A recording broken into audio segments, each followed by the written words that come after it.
Welcome back to the WWIA Podcast.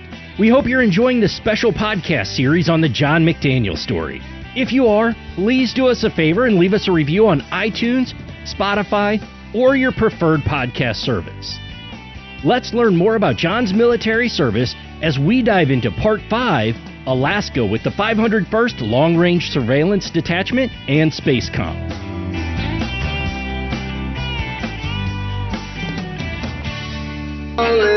Yeah.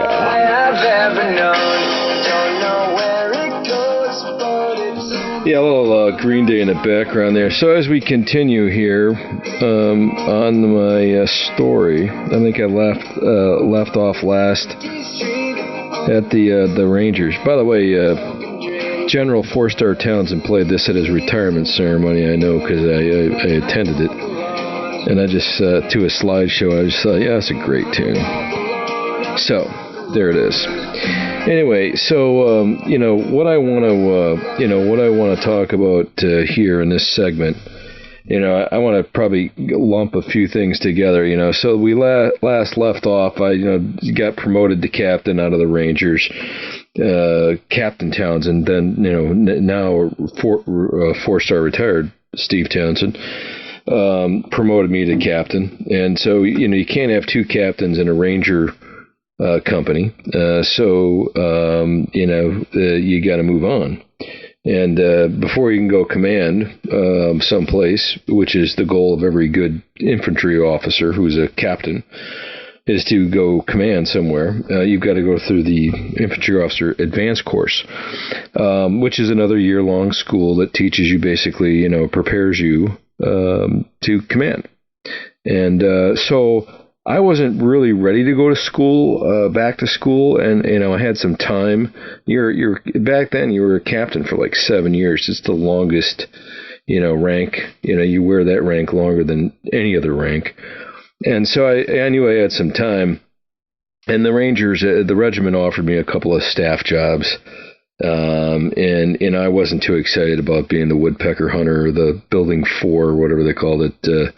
Liaison officer. So I went down the road where the Ranger Training Brigade Battalion, the 4th Ranger Training Battalion is, same right there at Fort Benning, just down the road a little bit. And I thought, maybe I'll see if I can, if I could be a Ranger instructor. And somebody told me that there was a guy by the name of Clyde Newman that was taking command, who'd been recently frocked from, his promotable major status to lieutenant colonel, and was going to take over the 4th RTB. And somebody said, this is a guy that's got 2 scrambled eggs on his master wings, which means he, jumped into Grenada and jumped into Panama, and was quite a notorious officer.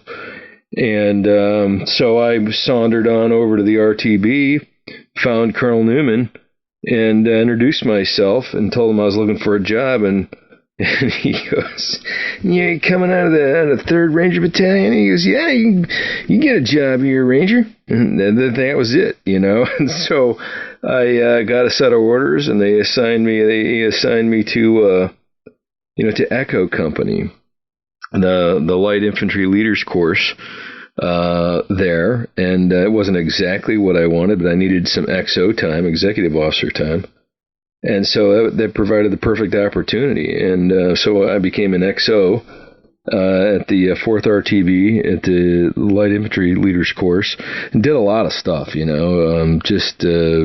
to do some instruction, got to do some real XO work, fill in for the commanders when he's not around, and we just had some amazing. The 4th RTB was just at the time it was an amazing amalgamation of talent, and I just met some real Ranger legends, and the RTB is a kind of a place where guys go to take a break. From rangering, because rangering is hard.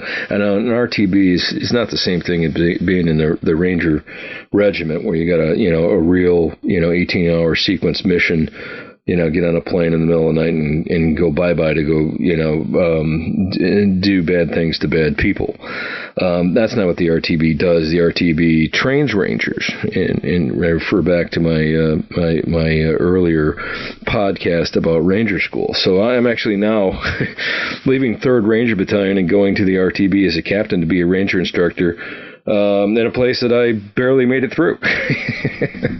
Anyway, so that's all good. I get there and I just wrote a list of some of the legends that I met and got to know there. A guy by the name of Greer. I'll just get the last names, and this won't mean much to anybody, but maybe those that are in the community will pick up on it. But Greer, Kelso, Art Kandarian, who I met first. He's now on the Foundation's board, the WWIA board, and a real legend, Ranger Hall of Famer, Silver Star recipient, et cetera, et cetera. Guy by the name of Purdy, Don Purdy, and then Sam Spears, who I still think of today as a mentor, and same thing with Arthur and a few others. But it's just some amazing people there at the RTB at that time period of my life. And then about a year into that job as the XO of Echo Company, Colonel Newman comes up to me and he's like, Ranger, I'm gonna make you my S4. And I was like, yes, sir. And I thought to myself, and for those of you that don't know, the S4 is a logistics officer. So I'm like, I was taught a long time ago, and especially in the Rangers, if you're asked to do a job, you're kind of like not really being asked to do it, you're being told to do it, right?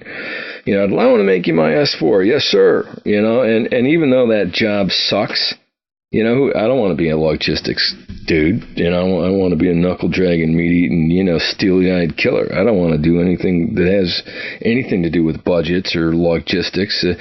But, hey, if the boss asks you to do a job, here's the life hack, right? You do it, and you do it better than anybody. Okay, you smile politely, and yes, sir, 3 bags full. That's the deal in the Army. It ought to be the deal in the civilian world, too, because everybody knows you don't want to be the logistics officer. I mean, every Ranger in the battalion knows that they don't want that job because it's thankless. It's like being the commo dude. You can get that right 99 times out of 100, but the first time you get it wrong, you go from hero to zero in a nanosecond. Nobody's ever going to tell you, hey, great job with all that logistics stuff. Thanks for the parachutes. Thanks for the chow. Thanks for this, that, or the other thing. Not happening. Okay, just doesn't happen. But you screw it up one time, like, hey, the buses were supposed to be there, the trucks were supposed to be there to pick us up, but they're not because they weren't planned for, and humma, and now you got to walk 12 kilometers back home or 20 kilometers back home. So suck it up, Ranger. I mean, it happens all the time. But if you're the guy that was supposed to plan it and didn't, there's going to be some come to Jesus action happening there. I can promise you, and so it's high pressure. It's not, and what do I know? What did I know at the time about budgets? I didn't know anything. You could have probably stuck it in a thimble what I knew, but I learned and I did my best. And I think that's the lesson learned. If your boss ever asks you to do a job, or your dad or your mom or, whoever that might be, person in a position of authority, then, you ought to do that job the best that it's ever been done.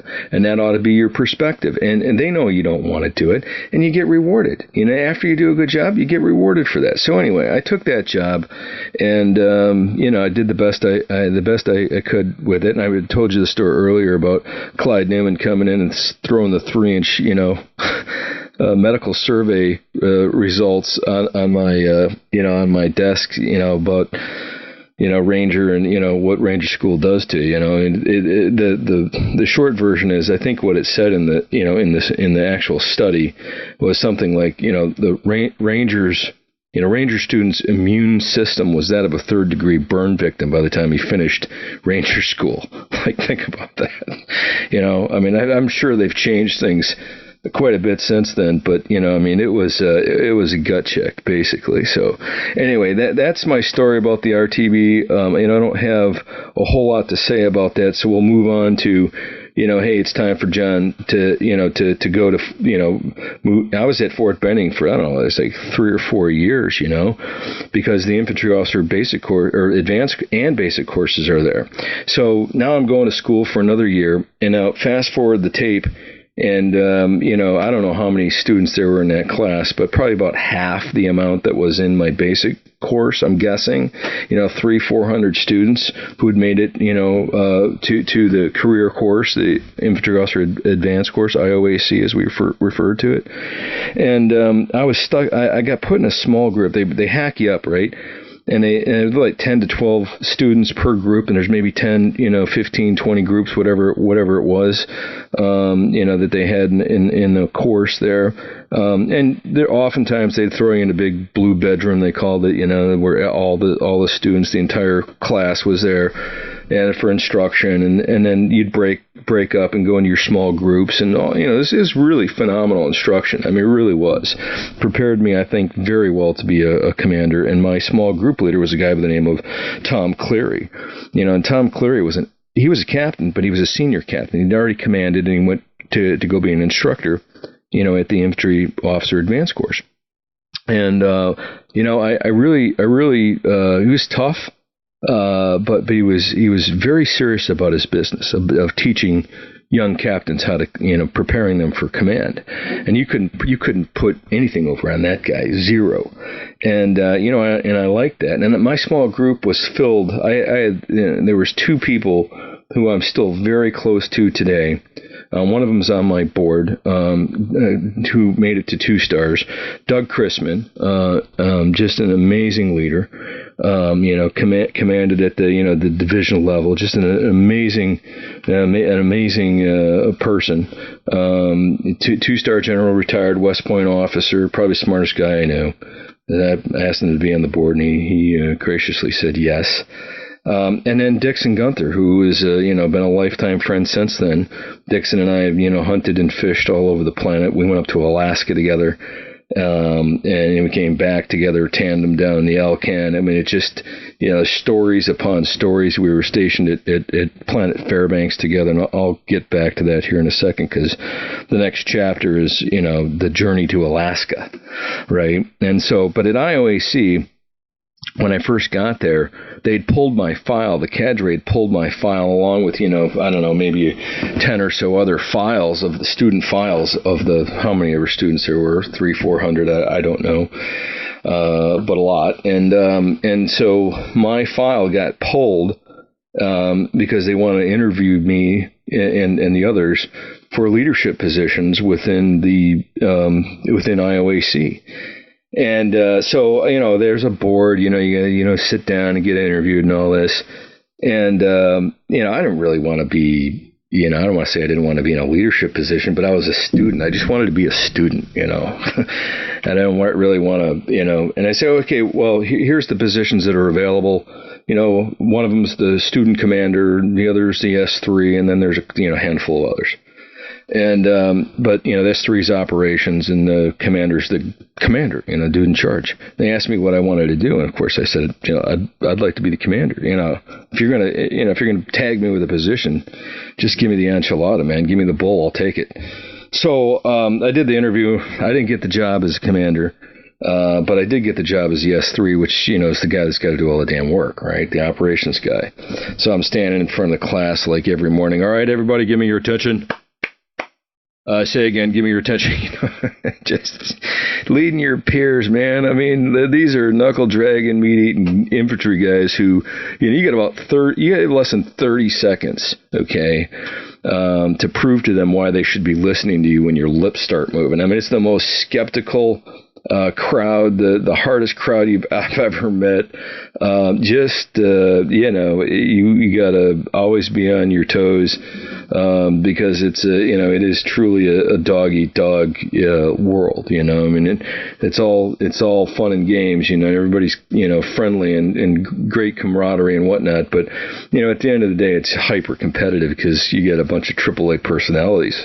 These are infantry guys, most all of whom have been to Ranger School or in the regiment or something like this, combat veterans, because, we had Desert Storm, Desert Shield had happened. So, there was, quite a few, CIBs, Combat Infantryman's Badge, combat experience, a lot of right shoulder patches, this kind of thing. So, it's a great crowd, great dudes, and I remember looking around thinking, I think one of the officers, his cadre members, stood up and, at one point, at the beginning of the course and said something like, just to put this all in perspective, you guys can look around and go, so there's, 400 of you here. Statistically, 3 of you are going to be general officers, and then people start looking around and I'm thinking, I wonder who the other 2 are. Not really. But we all kind of knew who they were. And I mean, true to fact, and one of them, Eric Corella, is a 4-star general over here, within a stone's throw where I am right now, commanding Central Command or CENTCOM. And, Eric's a West Point officer, and just, one of the most amazing officers this country's ever produced. He's just that good. And, I say the general population all kind of knew who those cats were. They just always had the right answer. They always beat everybody at everything. And, it's just like, wow, that's a heck of a crowd right there. So anyway, I did that job as S3. It was kind of thankless, but there was some benefits to that. One of the benefits was the fact that, I got a chance to kind of see what the assignments were, coming out of the advanced course, where guys were going, or how many slots the Army had, for example. And all I really wanted to do is go to Alaska. Man, I was in the switch, my selector switch to, adventure mode. I hate to say it, and I don't even care how it sounds, but I really wasn't, all that interested in saying, or, hey, where can I go to the best place that's going to advance my career? That was not the Johnny Mac solution. It just never was. And I'm not ashamed to admit it. There were guys out there that, were chasing the ghost the whole time. And there's not all assignments are created equal, I can tell you that. But I wanted to go to Alaska for the adventure, for hunting and fishing, and I knew I was going to command up there. That's why they were sending me up there. And there was an airborne battalion, first of the 501st Airborne, at Richardson, and that's where I wanted to go. And, lo and behold, when the orders got cut, my orders said that I would be reporting to the 5th, I think it was like the 6th, it was the 6th Infantry up there, Star of David. That was the patch, it looked like the Star of David, and you had to wear that on your left shoulder. And so my order said that I would report to the 6th AG Replacement Detachment at Fort Wainwright. And I'm like, nah. I thought when I got the orders, I was like, no. I wanted to be directly assigned to the 1st of the 501st Airborne, a guy by the name of Frank Kearney, who later became 3-star general. I knew from the Rangers. He was in 3rd Battalion. He was my S3 and XO in 3rd Ranger Battalion. I knew then Lieutenant Colonel Kearney very well.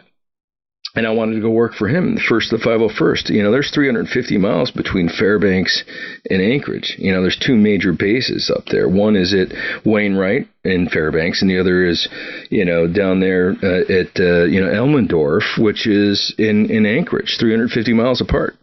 All in Alaska. And there's Fort Greely. We don't want to talk about that. But yeah, it's a huge, huge state. Anyway, so I was like, I don't want to go to Fairbanks. Man, I'd be in the division staff, like me on the division staff.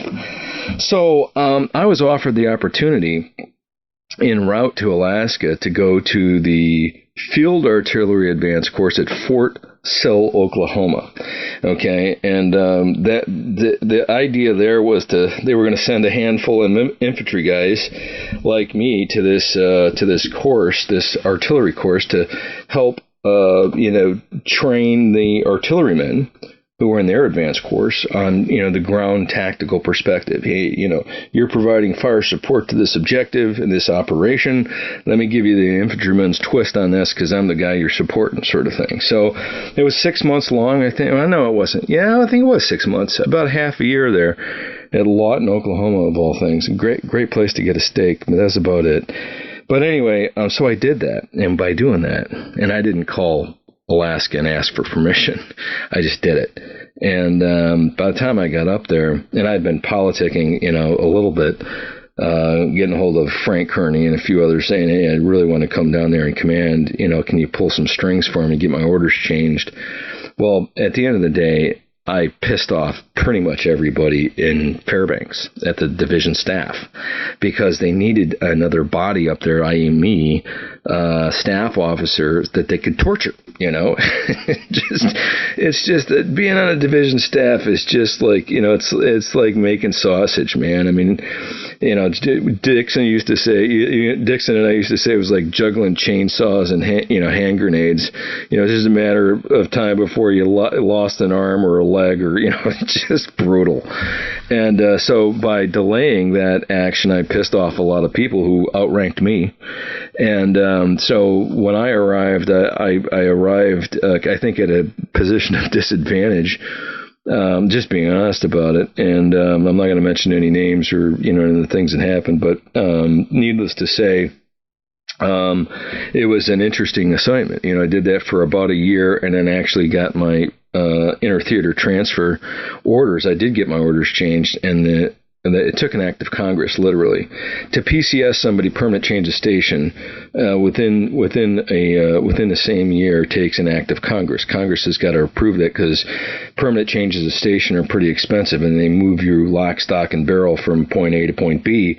And moving from Fairbanks down to Anchorage so I could take Charlie Company first of the 501st Airborne and command it, cost the government a lot of money. And that it wasn't really forecasted in their budget because moving is expensive. And so it took an act of Congress. I had my orders changed, and I showed up about a year later down at the first of the 501st Airborne. They gave me Charlie Company, the Comanches, and I commanded 125 airborne paratroopers, Arctic paratroopers, okay?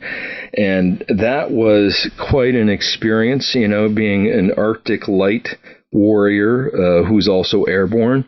Alaska is an amazing place. We did parachute operations all over the state, all over the Pacific Rim. Did lots of operations in Thailand, Guam, Tinian, all kinds of things. It was just an amazing experience, plus the outdoors and the adventure. I mean, it was really a highlight of my career. And even though I may have made some people upset, it certainly was something that I genuinely enjoyed. And so, I commanded that and did well.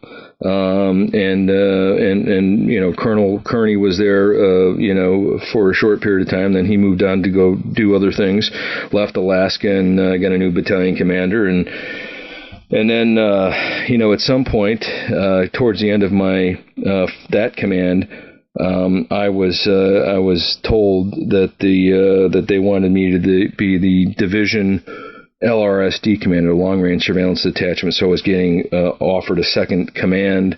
There's just like the same thing as the scout platoon leader. This is the long range surveillance LRSD detachment commander. These are the best soldiers that we could muster, who were all specially trained, most of whom had come from the Ranger Regiment, and were now LRSD soldiers. And I had the privilege of commanding them for a year. And I'll just tell you, Kai, I just scribbled down some notes about that, and this will tie back into Panama, which was a surprise to me. I got in a little bit of trouble because I had a tendency to do things that I guess I want to say I didn't. I'm not going to say that I knew it was the wrong thing to do, but because that's not really true. But I had raised a few eyebrows, to put it that way, on occasion. And one of those examples was, we were told not to fly helicopters, over the housing area, the cantonment area where all the families lived, just avoid that airspace. And one Saturday, my guys were training and my LRS guys were being inserted into a field exercise that we were doing. And a couple of the routes went over the insertion routes for the helicopters, the UH-60s we were flying in, went over the cantonment area. I had all my guys plan their stuff, and I just approved it, And I saw the routes that went over the cantonment area, and I should have had them change it. But I didn't. And I thought to myself, well, I think the division commander should know that LRS guys are out training. Here it is, like 10 o'clock at night on a Saturday night. And the helicopters flew over the cantonment area. And, the next day, I was told by my battalion, their brigade commander, that I needed to report to Quarters 1 and see General Newcomb Needham. I said, oh, yeah, sir. He goes, yeah. He's going to church, I guess it was Sunday, because I remember, he's, after church, he'll be home. You need to, whatever time it was, 1300, you need to report to him at his house, Quarters 1. So I did. And I got a good butt chewing, from the general. He said, John, we're not supposed to be flying over the cantonment area. Why'd you do it? I said, well, sure. I guess I wanted you to know we were out there, defending God and country, or, whatever I said, And he was an old Vietnam veteran, 2-star general, and, his nickname was Newcomb Needham. But I don't know, the guy took a shine to me a little bit, so I didn't get too bad of a butt chewing. But there's an example of a move that I did that wasn't probably the most popular move in the world, but I did it anyway. So General Needham, here's a good story. General Needham has a Christmas party. And all the officers are supposed to file through his Quarters 1, his home, on Christmas on a schedule, and meet the general, eat some of his food, drink a little bit of punch or something, and move out smartly. And so we do that, and I'm at his house with the other officers in the battalion and some of the brigade staff, sort of thing. And General Needham looks at me and he goes, it's this New York, I won't even try to do the New York accent, but he had a pretty thick New York accent, as I remember. And oh, by the way, when I walked in the door in his house and I shook his hand, he looked at me and he knew me exactly who I was. He knew exactly who I was. He punched me. Punched me in the breadbasket. Now, you've heard that saying before, right? Like breadbasket.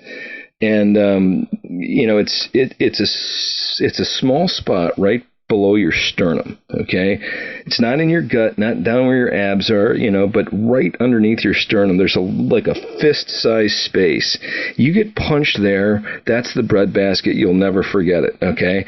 And Needham knew where that was, and he punched me, Star General. It wasn't it was just kind of a boom jab, real quick, and he got me, and I tried to pretend like it didn't hurt, and I did. I think I did a pretty good job, but I mean, it brought tears to my eyes. It hurt so bad, and I guess his way of saying, I got your number there, Captain, sort of thing. I just thought that was the Army back then, and I loved it. And so anyway, we're having, we're eating crumpets and whatnot and drinking punch, and he's like, yeah, so you were in Panama, and I said, yes, sir. He goes, tell me this, tell me about your experience. And I told him the story about Fort Clayton and, shooting out the lights and getting in a firefight. And I told him an abridged version of that because, I thought he might have, that would be something he might appreciate. And he goes, you know why you were doing that, don't you? And I thought to myself, well, the obvious answer is to, defend Fort Clayton against the Dignity Battalion, sir. And he goes, nah, he goes, yeah. But behind you, okay, in Colonel's Row, in one of those homes back there, was Ford and Andara, who were the president and vice president who were elected to be the official president and vice president of Panama. But Noriega, made that null and void and took over.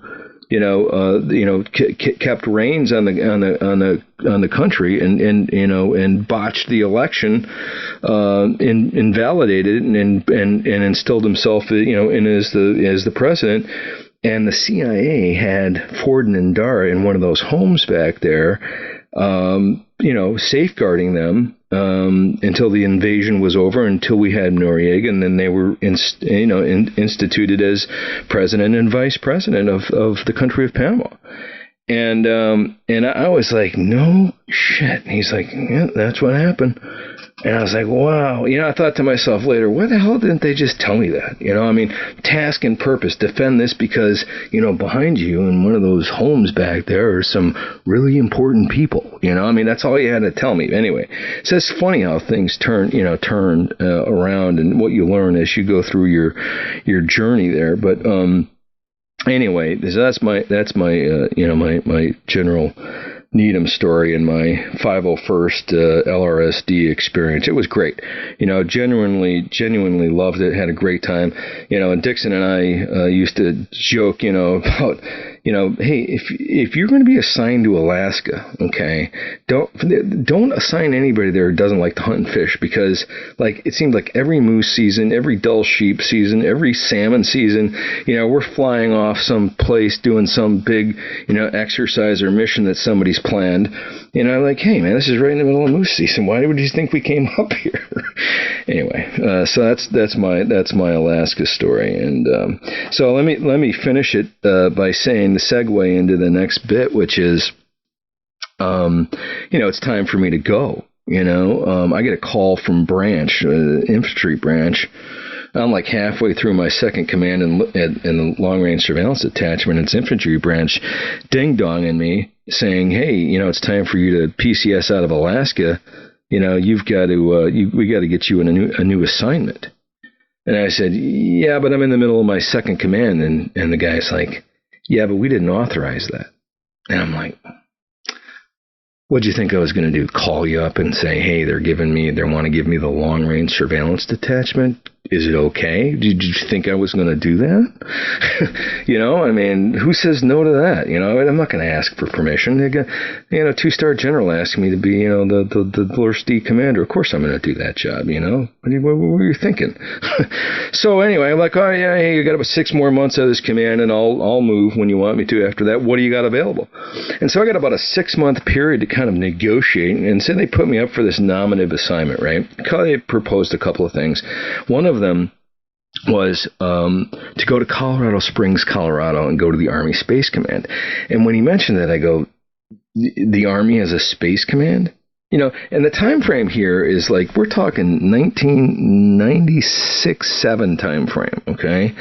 And it's a 3-year assignment, and I go, wow. But wow, that sounds kind of cool. 1, but 2, it's in Colorado Springs. That means elk hunting and trout fishing, and so you can see the pattern here. Okay, so should be no real big surprise. Why I started a national charity that takes wounded veterans hunting and fishing, because I really like it. I really like doing it, and so I figure if I'm going to play Army, I can just go I'll pick all the cool places, that you can hunt and fish and explore, and, on my free time, that's what I'll do. So that's pretty much exactly what I did. You follow a bouncing ball, you'll see it. So there you go. And so I go, give me the name. I say, who's in the job now? What's his name? Give me his name and number. I want to call him up. And they go, this guy by the name of Wayman Stallcup. I say, okay, give me his number. So I call him up. I'm in Alaska, halfway through my second command, and I call up Wayman Stallcup, who's sitting in the job, Colorado Springs, Army Space Command. I said, hey, Wayman, we get to know each other. He's an infantry guy. I didn't know him previous to that. But I said, how's the job? He goes, yes, it's a pretty good job. Real cool cat. Yeah, it's a pretty good job. I go, who's your boss? He goes, a guy by the name of Rick Shantz. I go, Rick Shantz? I said, I know Rick Shantz from the Rangers. He was in 3rd Ranger Battalion when I was. I said, he's older than me. He was a major, and he was a captain when I was a lieutenant. He's now a major, and I'm a captain. So I said, let me talk to him. So he puts Shantz on the phone, and I'm like, hey, sir, how you doing? And it's John McDaniel. He's like, hey, John, blah, blah, blah. I say, you think I should take this job? He goes, oh, yeah, you need to take this job.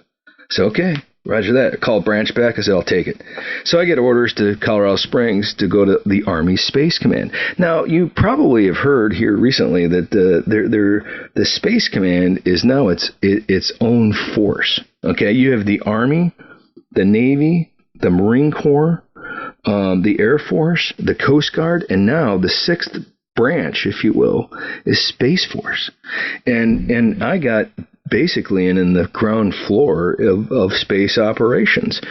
And it was an amazing assignment. And I'll tell you a quick Sean story. He comes into my cubicle. It wasn't an office. We had cubicles. And I was a theater planner, yada, yada. It doesn't matter. I have top secret clearance, do all this, spooky stuff, right? With, highly classified systems and whatnot. I'll get a little into that, but not much. It would bore you to tears, I'm sure. But anyway, so Sean comes into my cubicle and he's got this two-dimensional, 8.5 by 11 sheet of paper that's probably the most complicated diagram. And by the way, Sean's is like genius. Okay, he really is. I mean, they're the smartest guys I've ever met. And there's a few of them out there in the Army that would surprise you. Anyway, so Shantz gives me this piece of paper, and what it is it's multichromatic. It's 8.5 by 11, and it just is the busiest, most complex chart I've ever seen in my life. So I take one look at it, my eyes peel back a little bit, like what where's this going? He's like, you need to memorize this. I go, you serious, sir? He's like, yeah. You need to memorize it. I go, well, what is it? He goes, that's the electromagnetic spectrum, and you need to know it and memorize it. I said, yes, sir. And I took it home, and I spent like a week, okay, and I memorized the electromagnetic spectrum, and I came back, and I said, I got it, sir, because I could draw it, boom, here it is. I mean, everything from, voice, which you can hear, like what I'm saying, to light. That's the electromagnetic spectrum, UHF, VHF, SHF, everything. And it's all hyper compartmentalized in various different bands, which allow us to, communicate and do other things, in that space, right? And so the idea was for me to know this because it had to do with part of my job. And then later on, they asked me, Shantz was the Special Technical Operations, the STO chief for Army Space Command. And when he got orders to move out, he looked at me and said, we're going to have you take my job. You're going to be the STO chief for Army Space Command. I was like, who, sir? Again, there you go. I mean, what am I going to say? So I, besides, yes, sir, I'll do it. Sign me up. Mikey likes it. And so I became the Special Technical Operations Chief, the STO chief for the Army Space Command. And, at the end of the day, we're going to talk about that because it won't add a whole lot of value to the podcast here, the content. But what I will say is that I was deployed in support of national defense objectives, okay, with, some pretty cool stuff and some pretty cool dudes to a black site. In support of a real-world mission set, to do some really cool stuff, to deny, degrade, disrupt, whatever kind of words you want to use, bad guys from doing bad things with really cool space operations assets. Okay, so I couldn't believe, I mean, just I'd love to go into it, but maybe the statute of limitations is up, but I don't think it's a good idea to talk about that, so I'm not gonna. But I will tell you that I thought it was just the coolest thing in the world, and it was just right out of a James Bond book, man. But super cool. So that was my time at Army Space Command, and then that takes you up to like 1999, and then I get orders to go to Fort Leavenworth, the Command and General Staff College, which at the time was a 50% cut. So I'm going to a staff college at Fort Leavenworth for a year to be a student at the Command and General Staff College. So I'm going to take a break right here. And the next chapter we're going to talk about is CGSC, a year of schooling, and that'll be a real quick one, and then we'll dovetail into the nation's capital and 911 stuff. Okay. To learn more about the mission of the Wounded Warriors in Action Foundation and how you can get involved, please visit our website at WWIAF.org or follow our social media pages on Facebook, Instagram, Twitter, and LinkedIn.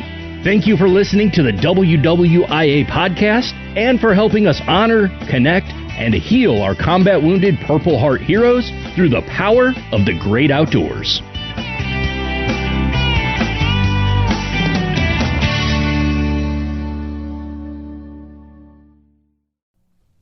If you like what you're listening to here and would like to join our team in our mission to bring healing power and recovery to America's Purple Heart heroes, please become part of our Sponsor a Hero team by clicking on the link in the podcast notes or by going to wwiaf.org/sponsor. That's wwiaf.org/sponsor. Our heroes need you now more than ever. Thank you.